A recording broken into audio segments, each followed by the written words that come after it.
नमस्कार. मराठवाड्यातील सर्व अंशतः अनुदानित प्राथमिक, माध्यमिक व उच्च माध्यमिक शिक्षकांना माझं नम्र आव्हान आहे. मित्रांनो, 5 जून 2025 पासून आझाद मैदान मुंबई या ठिकाणी आपल्या रास्त मागणीसाठी जी काही 14 ऑक्टोबर 2024ला आपण जवळपास त्या ठिकाणी 65 दिवस थांबून तो शासन आदेश निर्गमित करण्यासाठी शासनाला भाग पाडलं होतं. परंतु त्या शासन निर्णयाची अंमलबजावणी हिवाळी अधिवेशनामध्ये व्हायला पाहिजे होती. ती अंमलबजावणी त्या ठिकाणी झालेली नाही आहे. त्यानंतर अर्थसंकल्पीय अधिवेशन गेलं. अर्थसंकल्पीय अधिवेशनामध्ये सुद्धा शासनानं आपल्याला गाजर दाखवण्याचं काम केलेलं आहे. त्यानंतर आत्ता जी काही पावसाळी अधिवेशन झालं, अपेक्षा होती की पावसाळी अधिवेशनामध्ये तरी कमीत कमी आपल्याला जी काही 800-900 कोटी रुपये लागणार आहेत याची पुरवणी मागणीमध्ये त्या ठिकाणी तरतूद होईल. परंतु आता सुद्धा या ठिकाणी जी काही आपले अर्थमंत्री अजित पवार साहेब आहेत, मुख्यमंत्री देवेंद्र फडणवीस साहेब आहेत, उपमुख्यमंत्री एकनाथ शिंदे साहेब आहेत, यांनी आता सुद्धा आपल्याला या ठिकाणी गाजर दाखविण्याचं काम या ठिकाणी केलेलं आहे.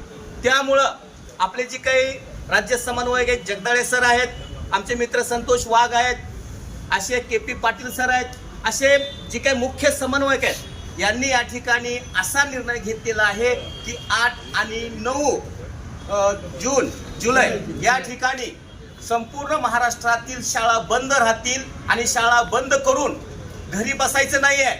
नाहीतर आपल्या लोकांना सवय लागलेली आहे इकडं बंद करायचं आणि इकडं घरी बसायचं. हा जो बंद आपण पुकारलेला आहे, हा बंद पुकारण्याचा मुख्य उद्देश एकच आहे, आझाद मैदानामध्ये गर्दी जमल्याशिवाय आपल्याला टप्पावाढ त्या ठिकाणी मिळणार नाहीये. त्यामुळं जशी आपली ऑगस्ट आणि सप्टेंबरमध्ये गर्दी जमली होती तशीच गर्दी आपल्याला आत्ता जमवायची आहे. त्यामुळं मी सर्वांना आणखीन एकदा हात जोडून विनंती करतो की बाबांनो, तुम्ही घरी बसू नका. जर तुम्हाला टप्पावाढ पाहिजे असेल तर तो टप्पावाढ तुम्हाला आझाद मैदानात देणार आहे. आतापर्यंत तुम्हाला जे काही दिलेलं आहे ते सर्व आझाद मैदानानं दिलेलं आहे. त्यामुळं संध्याकाळी रविवारी इथून आपल्याला मुंबई लातूर गाडी आहे, त्या गाडीमध्ये सर्वांनी बसायचंय. जर कोणाला तिकिटाला पैसे नसतील तर मला फोन करा, मी तिकिटाला पैसे सुद्धा त्या ठिकाणी देतो. बऱ्याच लोकांना काही कारण सांगण्याची ही असते, सबब असते की माझ्याकडे पैसेच नाहीत, कुठं काहीच नाहीत. आता पैसे नाही म्हणायचं काही या ठिकाणी संबंधच नाही. प्रत्येकाला 20% 40% पगार आहे आणि आपण 1000-2000 रुपये त्या ठिकाणी खर्चू शकत असं नाहीये. दुसरी गोष्ट, जर कोणाला राहण्याची सोय नसेल त्यासाठी सुद्धा मला फोन करा. तुमची त्या ठिकाणी आमदार निवासला सोय आम्ही निश्चितपणे करू.